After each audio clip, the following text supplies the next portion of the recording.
Hey guys, it's Spanky. Welcome back to the corner. Just a quick update. I planned on doing an auction on September 27th, which is Sunday. I'm not able to do that right now. My mom's back on the hospital in intensive care. So I have to put my focus on that. I haven't got anything set up for the auction this weekend.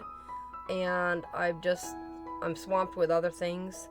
So in between helping my dad out and taking care of mom at the hospital as much as I can with the restrictions of COVID, my mind's just not set anywhere else. I'm trying to do some stuff, keep my mind busy a little bit, but I have to put a hold on that auction.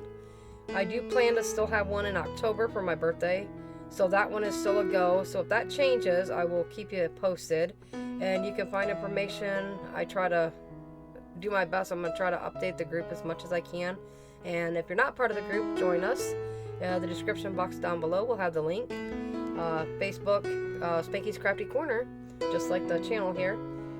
And I think that about sums it up for now. Love you guys, and thanks for all the support. And those of you who have reached out, it means a lot.